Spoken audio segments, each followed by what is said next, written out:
Hello everybody, Chef Bravo here again with you for Bravo Plant-Based Channel and BravoPB.com.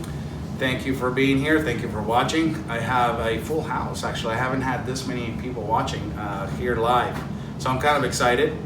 And for this video, for today, what you'll be seeing is how to make a marmalade nice and sweet without any sugar, okay? And once we make that, then you're gonna ask, well, what the hell do we do with it now? So I'm also going to be demonstrating my lentil crepes. So it's gonna be a nice dessert kind of show. All right, feel free to clap all you want. All right, so I hope you really enjoy this. So let's get started. Okay, so let us get started. I'm going to show you a berry marmalade, okay?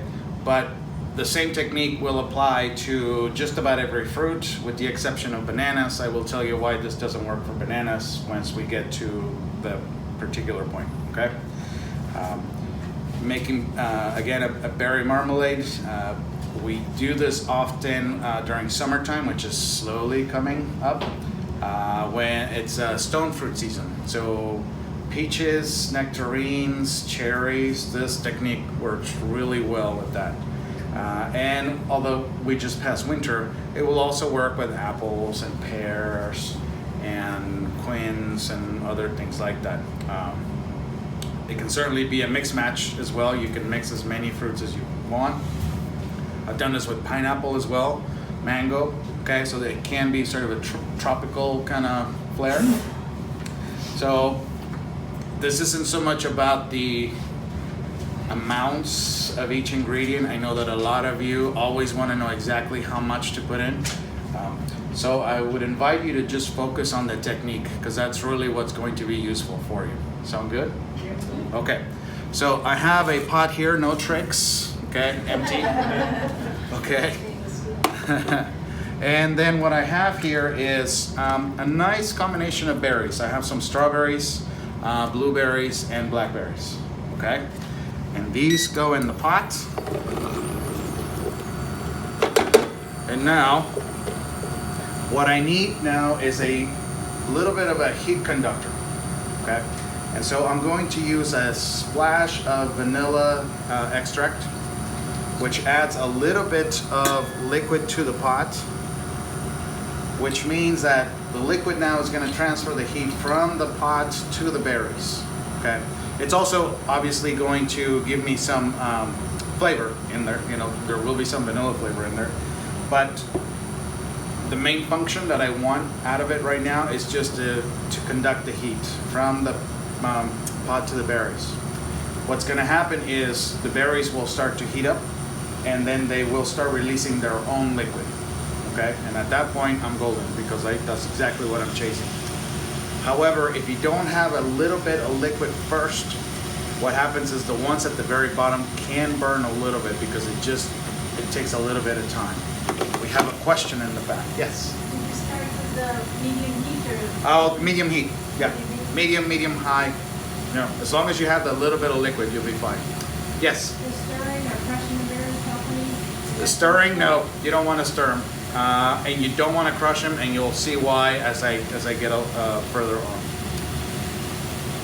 If you don't have vanilla extract, that's okay. A little bit of liquid could be a tablespoon of water, okay? It could be a tablespoon of juice. Maybe you have a little bit of apple juice, pineapple juice, whatever the case may be. You can certainly add it. Again, it's just a small amount to get it going. It isn't going to make or break the dish. Now, if you're using the vanilla extract, it's certainly going to enhance it quite a bit, because vanilla is a nice pronounced flavor, but it's not necessary, okay? Sound good? All right. You'll need a slotted spoon, and you'll see why. All right. So as the berries start to heat up, and I'm actually going to turn it to more of a medium high. Again, as the fruit, we'll say the fruit, in this case berries, but as the fruit begins to heat up, it will start releasing its own juices. One of the crucial things you want to do is use ripe fruit. The riper, the juicier. The more juice, the more sugar, okay? And then the tastier it's going to be, all right? So I mentioned that we do this during summertime when we have all the stone fruit in. That is prime stone fruit season here in California. We would never try that during winter time. If you ever find peaches or plums during the winter at the grocery store, those are coming from down south because that's their stone fruit season, okay? But to make the trip all the way up, they pick them very early. So there isn't enough time for the fruit to develop enough sugar. Yes, question? Can you use frozen? You can use frozen, yes, that's also a question, often asked question. And can you thaw them before you start cooking them, or can you throw them in frozen? I would just put them in thawed out. Okay. Now, the thing about frozen fruit, let me just give this a stir. It's looking good. I'll show you guys in a second. The thing about if you're using frozen fruit and you thaw it out, you can picture in your head that as it thaws out, it just starts to release some of its liquid. So therefore, you don't need to add that extra tablespoon of water or juice or whatever else. Okay. Now, if you're using vanilla and you want a little bit of vanilla flavor, absolutely, go ahead and add a little bit. But at that point, it's not necessary because you already have your heat conductor already in there. Make sense? Yes. All right. Was that the same question you had? Yeah. Okay. All right. So, for those of you watching here at home, you can start to see that the liquid is starting to release. I'm going to turn this off for a second because these burners beep if there's no pot in there. So this is what it's starting to look like, okay? You can see that they're sort of stewing a little bit. There's a little bit of shine in there, and it's hard to see. I'll show you guys in a moment. It's starting to release the liquid. So the berry juice is starting to come out, okay? What else can I tell you about this? If you're using berries in particular, and you're using raspberries, okay, there is a point which is not here yet where you want to add your raspberries. The reason for that is raspberries start to disintegrate rather quickly, okay? So I will show you the point where raspberries would be added, because one of the things that I want to accomplish here is, number one, make it really flavorful. Okay, that is the chef's number one job. But for some of you who were here last week, we talked about making it look nice, right? Okay, if it's an amazing flavor, but it doesn't look quite nice, you lose that hook. Okay, so as you try to present it, people are going to say, well, not today. Okay, and they'll be missing out on a great tasting dish. Okay, just because it didn't look necessarily really good. Okay, so as the lady back there asked, should I crush the berries to help it along? The answer is no, because we want to present them in a nice fashion. Okay. All right. As this is cooking, now I can see. So you can see now here. That's how much juice it's already there. Okay. All right. Now, I mentioned bananas. Why? I'll see if you guys can guess this. Why would bananas not work here? No. No. They will get mushy, yes, but that's not why it doesn't work. They don't have as much juice. They don't have juice. Bananas don't give off juice. Okay, so this does not work. However, we do make sometimes a banana compote when we do one of the versions of the French toast that we serve here. That is the pecan oatmeal strips with banana sauce. Okay, so if you wanted to do something similar to this using bananas, because you happen to have a lot of bananas or you really love bananas, in order to do that, what we do is cut up the bananas bite-sized like the berries are here, and then add some juice. So we add pineapple juice to them. Okay, so right now the bananas would be stewing. They would start to turn a little bit mushy, and this right here would all be pineapple juice. Okay, and then you proceed as I'm showing. Okay. More pineapple juice than we used to. I'm sorry, what was the question? Would you put when you do the bananas, we use more juice than we did, like 2 tablespoons. Oh, yeah. So remember that first tablespoon is just to get the heat going so that the fruit then releases the liquid, okay?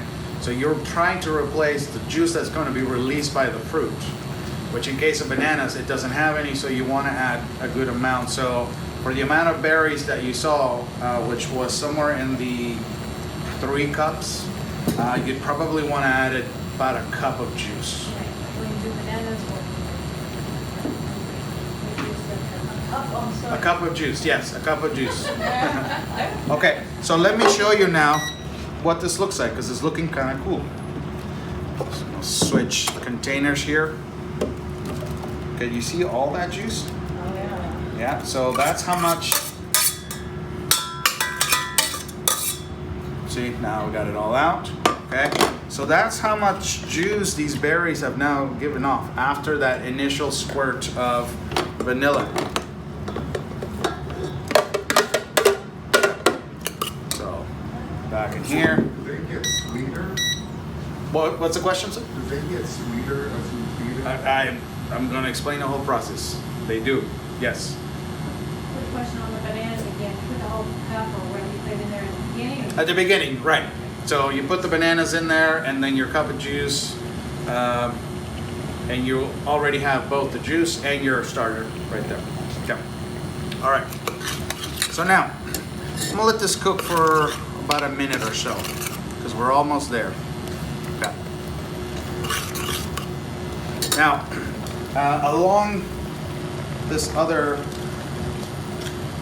the berries, you saw me put the vanilla in there. Sometimes you can add other things to it. So if you like cinnamon, a little sprinkle of cinnamon in there. I have here a whole nutmeg. Okay, I have a nutmeg here, which we're gonna use.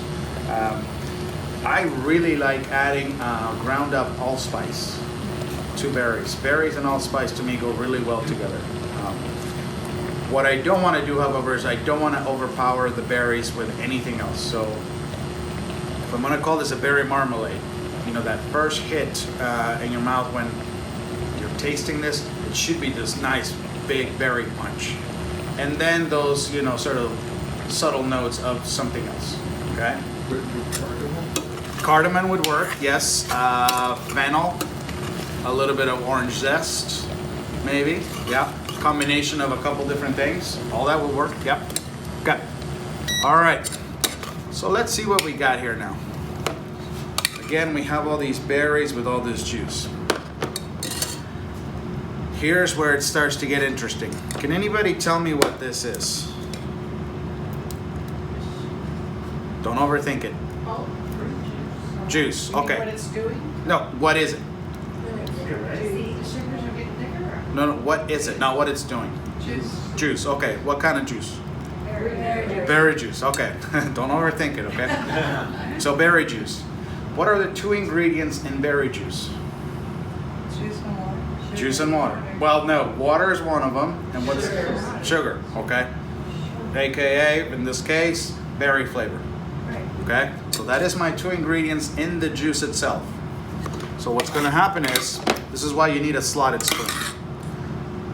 What I'm gonna do now is, I'm gonna fish out the berries. This is, by the way, the point where you would add the raspberries, okay? Because there's enough residual heat in here so that the berries would start to release its liquid, okay? So I would drop them in there, sort of swirl them around, leave them alone for 30 seconds, and then start to scoop them out so that the raspberries would hold somewhat of their shape, okay?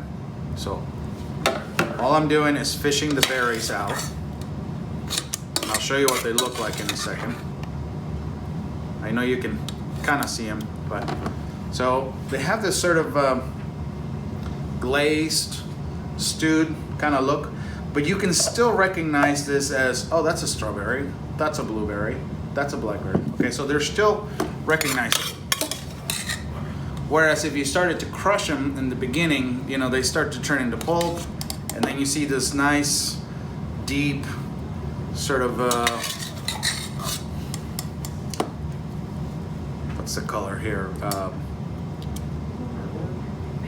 Magenta. So it's not necessarily. I didn't want to say red or purple because it's not. It's sort of a deep color.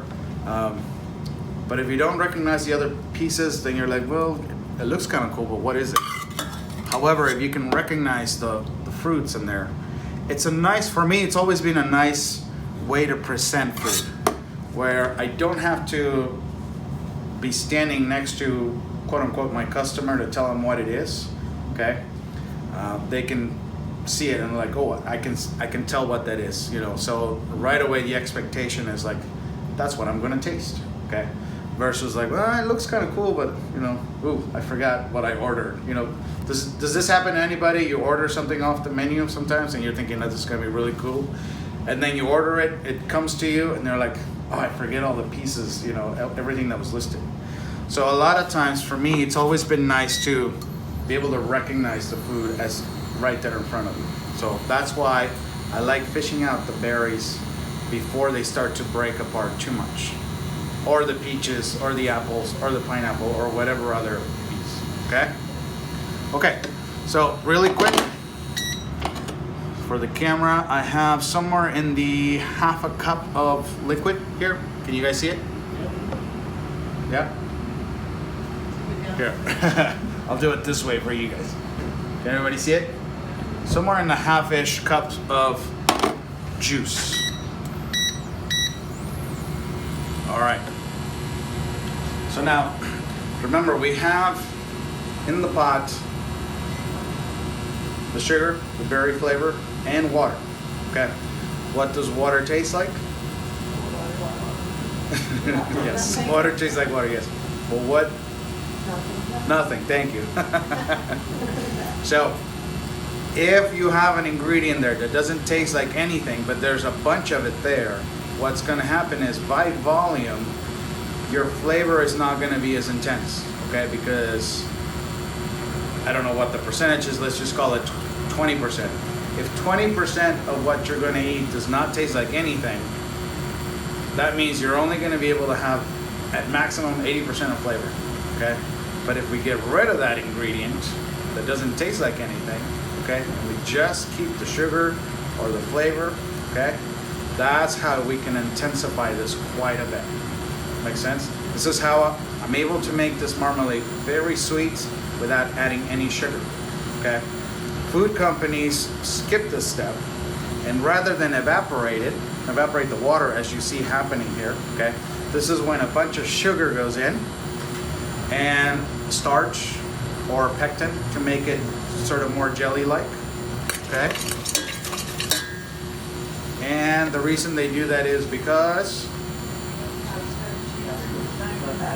money, okay? If a food company makes more of what they're gonna sell, they're gonna make more money, okay? We're not so much worried about money here, we're worried about not eating a bunch of unnecessary sugar. Make sense? Okay.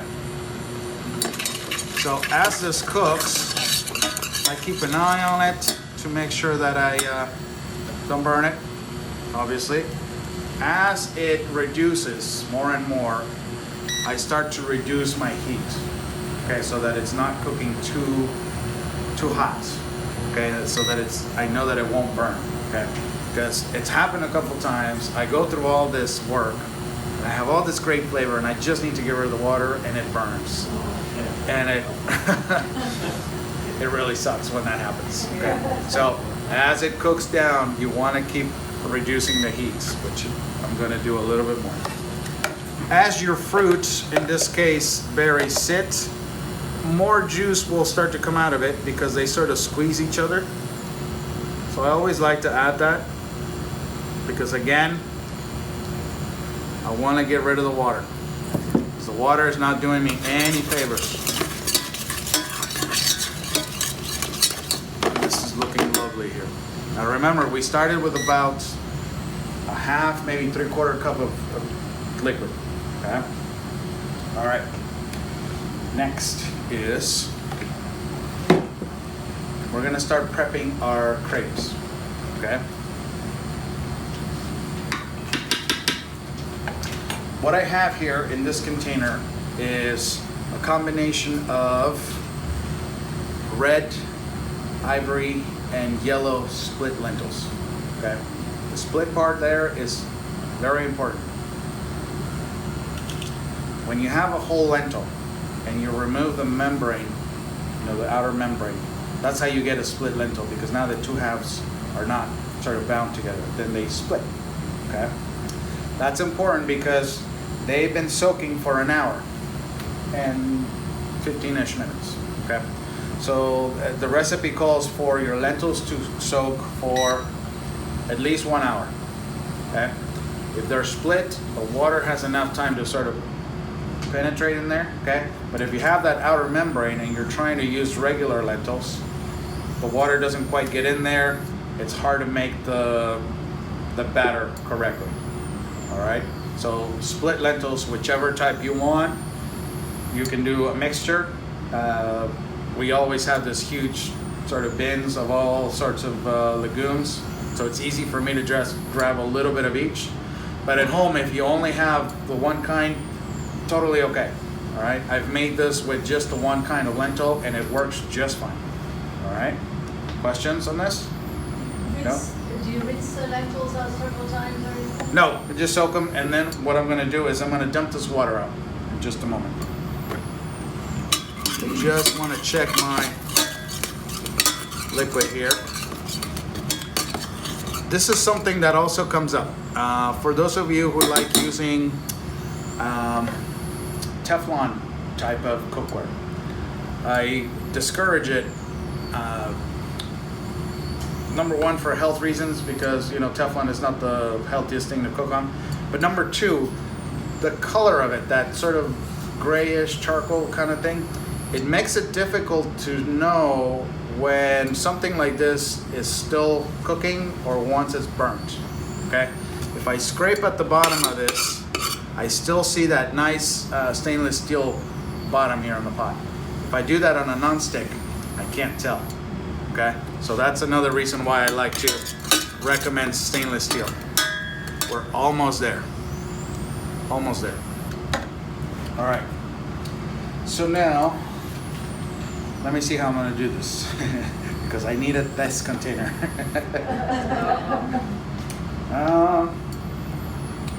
We're going to improvise. We make a container out of the pan. Do you want me to give you a bowl for No, no. Get creative. Okay. So I'm going to drain my lentils here.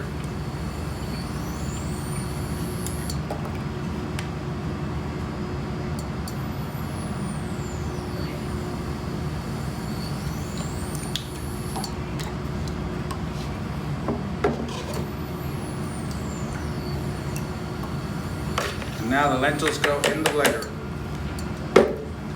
And I'm pretty sure I got the water out of here. So there we go. Lentils in the blender. I know you're gonna ask how much. You'll see exactly how much in a second. Okay, so now that we don't need. I'm gonna move this over so the camera can see this as well. So now you see that I have a certain amount of lentils in the blender. Okay? This recipe will work every time, no matter what the amount of lentils is. Okay? This is ready. I'll show it to you in just a second. I'm now going to add liquid here. And the idea is to add about a half an inch above where your lentils are. Okay? So see, my lentils are here. And then about a half an inch above that. That's what I'm... Soaked lentils, not cooked lentils. Soaked lentils, yeah. These were, Just soaked. yeah, dried lentils soaked for an hour. Okay. And that's just water? And that's just water. Okay. Had my lentils been here, so had my lentils been here, I go a half inch above that. Okay. If my lentils were down here, I go a half inch above that. Okay. This measurement will work every time. All right. All right. Next, I just realized I forgot one ingredient, but I'm gonna get it in just a second. Okay, so lentils, water. At this point, because this is going to be a sweet kind of dish, because you know I'm obviously making the marmalade, so I want to make these sweet crepes. Okay, this is where I would go. Okay, well, maybe we'll add a touch of vanilla here as well. Okay, and then certainly a little bit of nutmeg.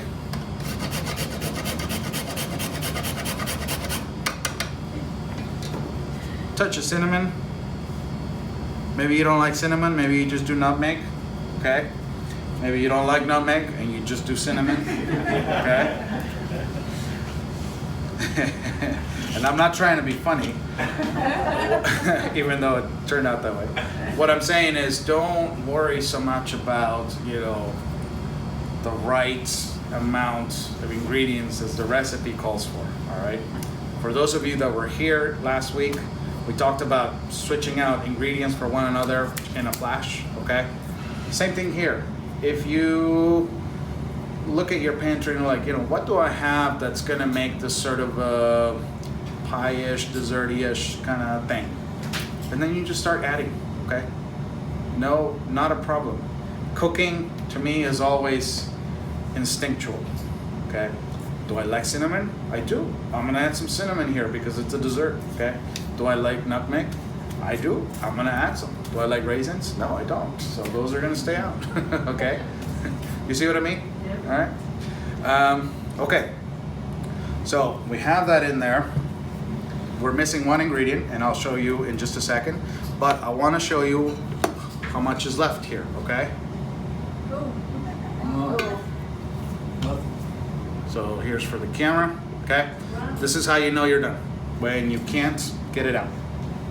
All right.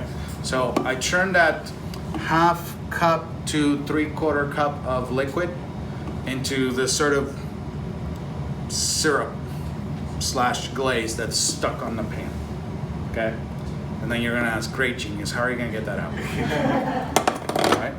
This is when the berries get incorporated back in. Okay. And now you allow that to sort of soak in there, and that little bit of liquid that's still in the berries is gonna sort of soak in that glaze that's stuck on the pan, and then it's all gonna come together, okay? It'll all come out. So, all right, so what I forgot, and I haven't done this as a demo in a while, dates, okay? So, jewel dates, again, we're making a dessert kind of a thing. Nice to have a little bit of quote unquote sugar. You definitely want to make sure that you remove that pit, okay? If you buy your dates pitted, be prepared for 1 out of 100 times to break a tooth. Oh, really? Yeah. And I can say that with confidence because we used to have them pitted, and sure enough, something happened. Okay. You not only want to remove the pit, okay, which by the way, your blender will not be able to break down, okay? So a food processor or a Vitamix is not strong enough to cut through that pit. That's how hard they are. Sometimes they will also have that stem part in there, which is very, very tough as well. You won't break a tooth on that, but you won't be able to chew through it, okay? So you always want to make sure you get rid of that as well. All right. So now that goes in, and now we make batter.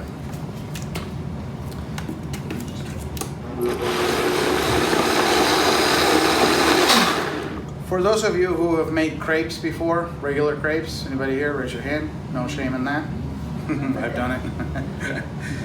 You want that exact same consistency to this batter, okay? If you've never made crepes before, this is a very runny pancake batter, okay? I can see that it's still a little bit grainy, okay? It's got just the right consistency. I'm gonna add just a touch more water here out of my improvised container.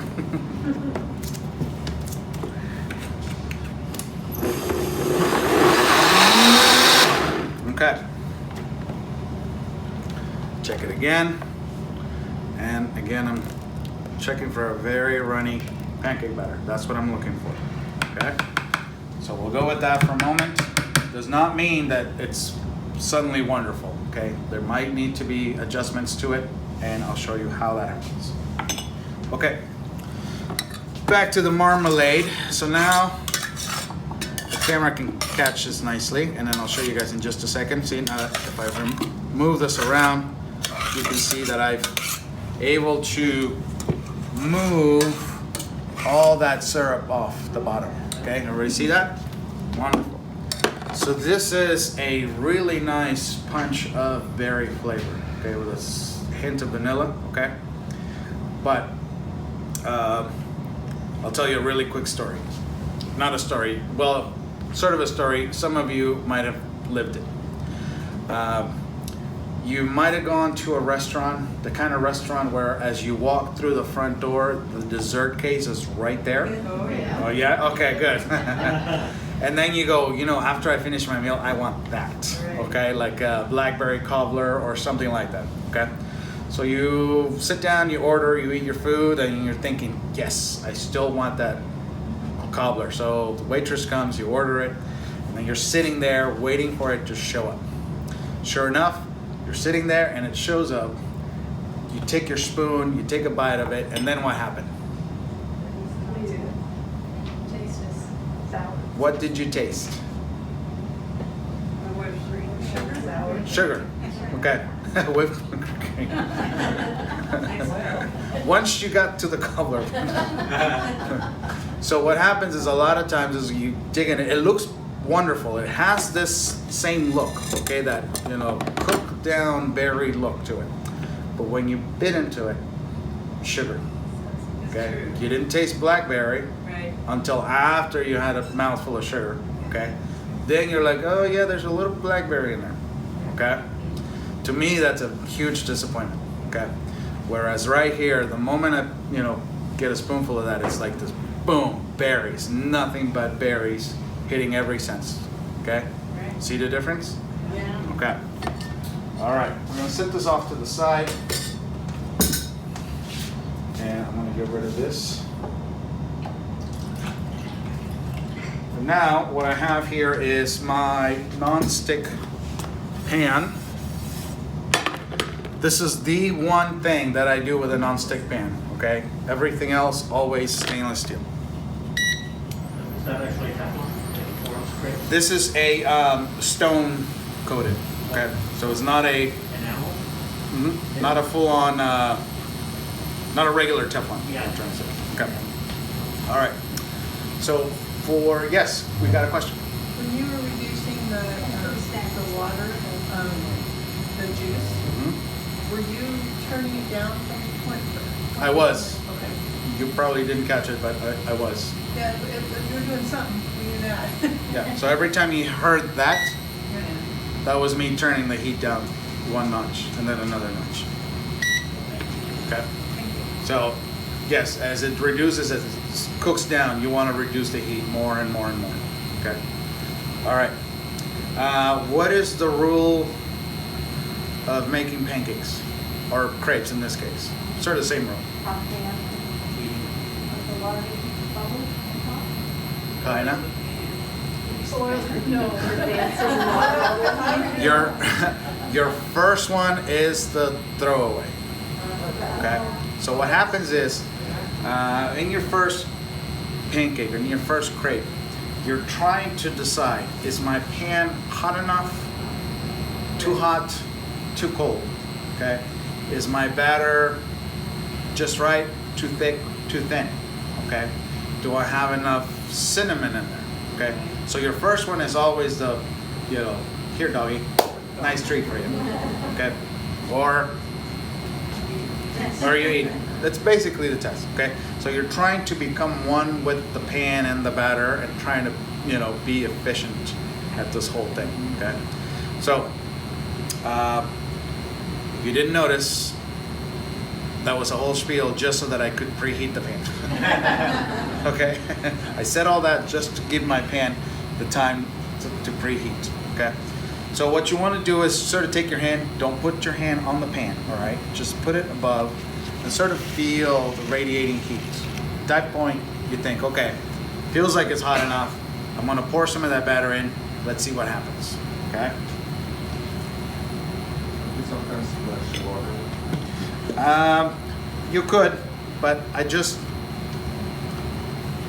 do that. Experience. Yeah, I can see that the pan is not level. Yeah. it isn't. This guy is sort of at the end of his shelf life. Oh, As you use these, they do start to warp. Thank you. So yeah, it's almost time for Dr. Goldhammer to open his wallet. All right, so I'm gonna pour somewhere in the 2-ounce range of batter here. Okay, and then I'm gonna take my hand and I'm gonna spread out that batter almost to a perfect circle. Okay, and if you do enough of these, it's sort of like you lift and then you do a circle with your hand with the pan, and as you look at it, whichever side did not sort of get nice and round, you give it a shake to them. Okay. Also, before it completely bakes, I like to add a touch of cinnamon or nutmeg or something else that you might want to use. Okay. All right. And now, this is unlike pancakes where you see all those bubbles come up and then once they all pop, you kind of know that it's ready. Okay. Not the case here. With this, what you're looking for is a nice brown edge around the crepe. Okay, so that's what I'm looking for, which I'm not quite there yet, right? So sometimes I'll just take the handle and give it like a 90-degree sort of turn, all right? And then I'm just looking, and it's starting to get there, all right? For those of you, I know someone's gonna ask, this is a Savory pan. Okay, that's the brand. For those of you at home, okay, very inexpensive. This guy's like $30-ish. Okay, very, very reasonable.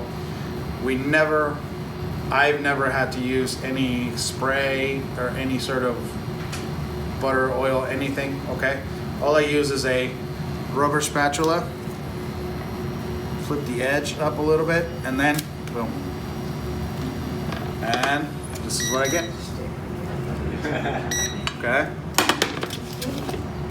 Which I think I got it pretty good. Okay, nice golden brown. All right. Again, I do this many times with this exact pan, so I kind of know how long to preheat it, how to pour it, sort of twirl it. Okay, but this is where you go. Okay, shoot, too dark. The pan is too hot, or too light. The pan wasn't hot enough. Okay, or if you were Medium heat, I'm sorry. medium heat, yes. If you're trying to flip it and it was sort of getting stuck or it ripped, you didn't give it long enough to cook. Okay. All right. So Can you crepe on a pancake grill? can we make a crepe on pancake grill? Yeah, like the Teflon pancake. I would assume, yeah. Yeah. So this is, the crepes never look the same on each side. Okay, you always get this nice golden brown, and then the other one is the sort of spotted one. Okay. And that's just the way it is. Yes. What about using a stainless steel pan? With a stainless steel pan, they stick. Yeah, unless you have a sort of high-end brand new one where it's really nice and polished. Stainless steel pan, as you start using it and ingredients go in there and utensils go in there, they start to scratch ever so slightly. Okay, so then I go, okay, well, it looks good, got a nice golden brown, but I gotta taste it. Well,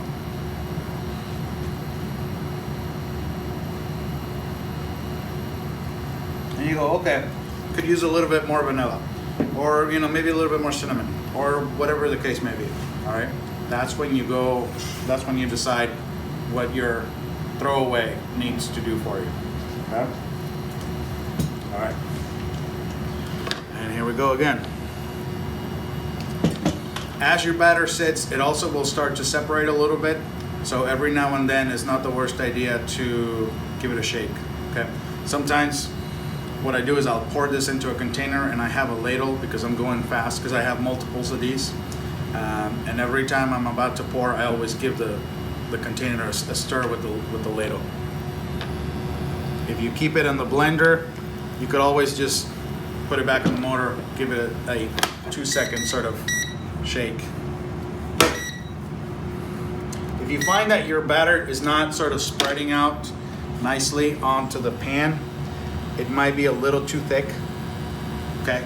So if you have to like shake your pan really hard to make sure the batter is flowing, it's too thick. If it's flowing too fast, it's too thin. And that is why I always keep a few of the lentils behind, okay? All right, now, how this is very helpful to you. Instead of putting a date in the batter, you can always add some garlic, okay? Instead of putting some cinnamon or nutmeg, you can add some curry powder, okay? And suddenly, this turns into a savory crepe rather than a sweet one, okay? And instead of the water, you go vegetable broth. Same thing, that 1/2 inch above where the lentils are, okay? And then we just went from sweet crepe to savory crepe with 0 effort, pretty much, okay? And what would you put in a savory crepe? What would you put in a savory crepe? What wouldn't you put in a savory crepe? Okay. Any kind of vegetables you boil. It's down, kind of like, the same idea. what do you put in a taco? Anything, okay? Or a sandwich. All right.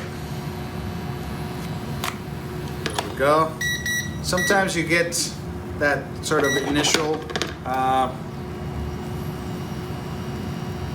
don't know what you call it, that initial setting, and then once you spread it out, you do get that sort of darker browning.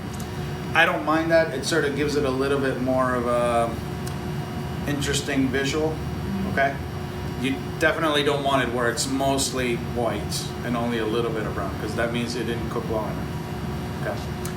Did I see somebody's hand raised? Actually, before I get to it, I was just gonna ask about how, what do you do when you make multiple if you're not ready to fill them yet? Oh, sure. So the question was, what happens when you have to feed 12 people and you have one pan? Okay. So as you go along, these will stay nice and pliable. Okay. You can certainly put a little bit of parchment paper in between each one. I've done this before where I know I'm going to take this dish to a gathering. Okay. And so as I put them together, I just stack them. Crepe, parchment paper, parchment paper. Okay. And then when I'm ready to stuff them and fill them and warm them up, then they come right off, and then I just put them all together. I put them in a pan, okay, a baking pan, and the whole thing goes in the oven, and that way I can feed everybody at once.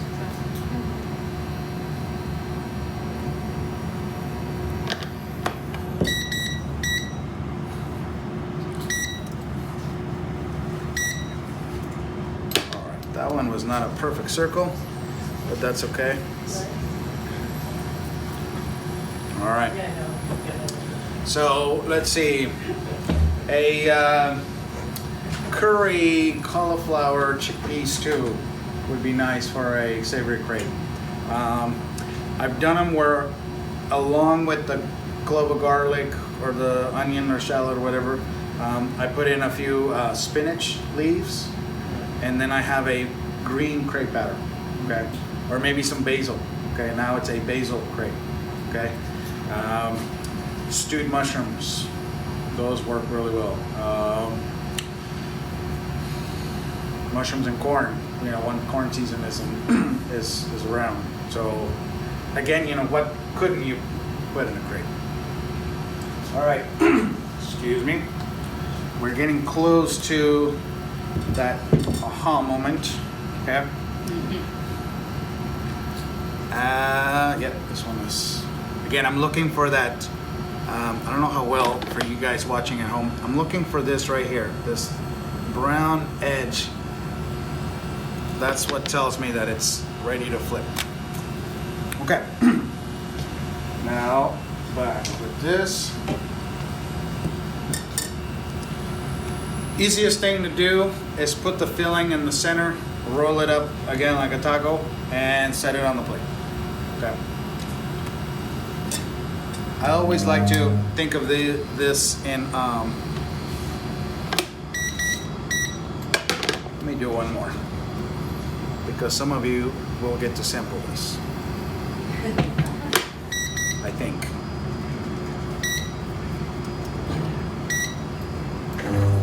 Okay. So if you think of this as, quarters, meaning I have a whole crepe, but now in my head I'm going to divide it up in quarters. Okay. I'm going to put my filling on one of those quarters. And maybe I'll add a little bit more so I'm not skimpy on it. Okay. Then I fold it, and now the filling is in two of the quarters. And if I fold it again, it's sort of like I just stuffed it. Okay? And then that goes on the plate. Once again, quarters. Put it on one. Fold it once. Fold it twice. And onto the plate. Okay? And you can just go. Okay?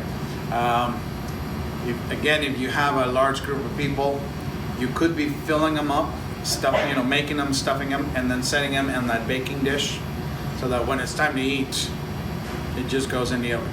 Okay. So rather than doing that parchment paper, layering, and then you have to get them out later. Okay. So you're kind of cooking regardless of whether you're serving right then or not in the oven, or just only you're taking it somewhere else?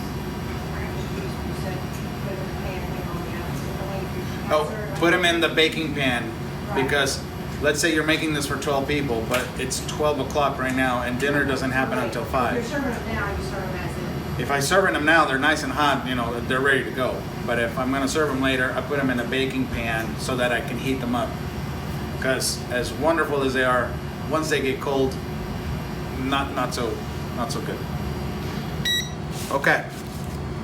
So last one, quarter, fold it once, fold it twice, and there we go. Always nice to have, I'll put it here so the camera can see. Always nice to have a little bit more of that filling there over the top. And this is where I go, okay, maybe a little bit of my allspice, or maybe we make it rain nutmeg over them.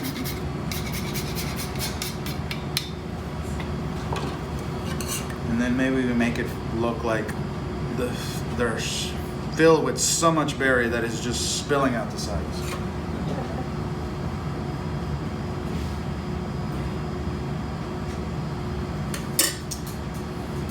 Cinnamon. Maybe you have some toasted nuts you sprinkle over the top. Okay. Orange zest or whatnot. So, ta-da!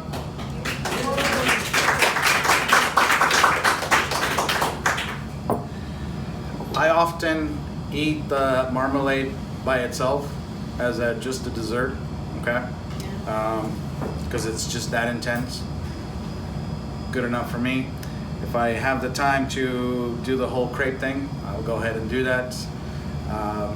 We use that sort of marmalade as a cobbler filling, okay? A cobbler filling. So that could be the filling for a cobbler or a pie, or if you have a recipe for like healthy-ish waffles, that could be your topping for a waffle, okay? Or pancakes. I know that some people do like, they prefer more of a pancake, which is totally fine, okay? Put them over sweet potato. Sweet potato, yeah, sure. What else? I'm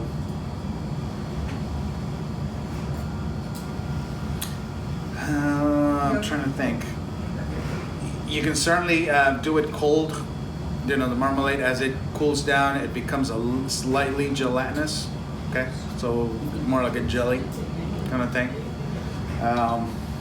Again, whatever you used to do with marmalade, you just apply it, marmalade or jelly. How long will it last? It will last quite a bit in the fridge because we've taken the water out, okay? And for bacteria to develop in food, they need water. But since we've cooked out so much of it, this actually extends your shelf life quite a bit. I've had something like this in the fridge for 10 days and it's still edible. Wow. Okay. So, you know, I don't know how it lasted that long in the fridge, but I've had it 10 days and it's still fine. Okay. Yes, sir. Do you consider this breakfast or dessert or? Either. The question is this breakfast or dessert? I say, why not both? Okay. Yes, sir. I use lentils all the time and I've never heard of a split. Is there any way we can split them ourselves?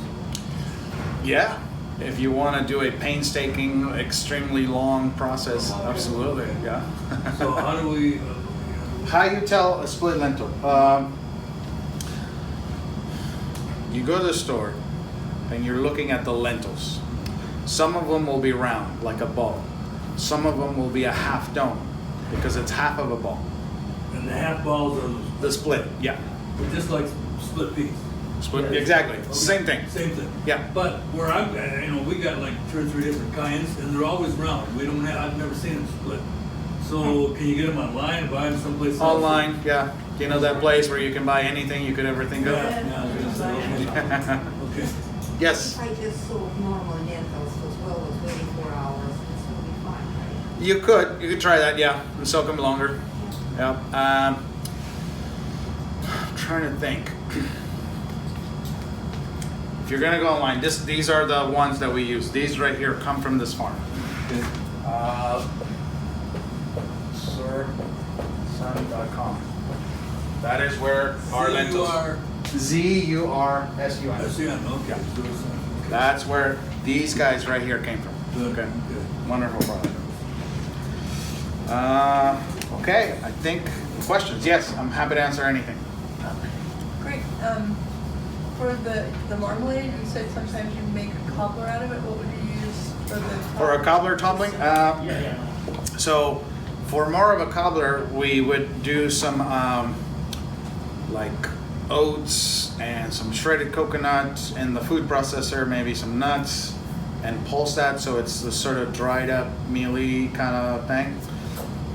And then we would add a little bit of maybe some applesauce and juice, like a pineapple juice kind of a thing. And that gives you this sort of very soft dough that we use as a cobbler topping. Yeah. And if you really want to know exactly how much of each, that recipe is in my first book. Great. So if you have a copy of that, you have the recipe. And are the directions for when you are saving that and you're putting it in the oven to serve later and you're heating it up? Are those directions in? They are not in the book, but very sort of simple, 350 degrees. And if they're coming out of the refrigerator and they're cold, I would think 12-ish minutes. Convection or regular? Convection. Regular would be more like 400. Okay. If they are room temp, same temperature, but more of a 5-ish minutes. Yes. The crepe itself, that also will last, right? Yeah, the crepes, if you cook them, they'll last a long time. You can even freeze them. They will sort of dry out a little bit, but yeah, they'll last a while. Can you do the same thing with orange, like the orange marmalade or orange citrus? Yeah, you can make a citrus. Same sort of thing. Yeah. Absolutely. Yeah. And how long would the batter last? The batter here, this will easily last 5-6 days. Okay. If you make it ahead of time, do make sure you take it to the blender again to sort of reincorporate everything. Okay, because it will separate. That website, is it zursunbeans.com? Oh, it might be, yeah. So let's. Zurzonbeans.com. There you go. Ah, Okay. Sorry about that.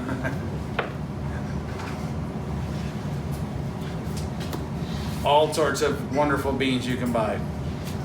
The crepe pan, how much, I mean, do you have to be careful with it? Can you use metal utensils? No, you should not use metal utensils with So it. you have to baby it a little? Baby it, yeah. That's why they give you this kind of cool thing Yeah. as a protector. You put it on top, and then if you want to stack something on top, if you have a second pan, you can stack them on top of each other with it, knowing that they won't scratch.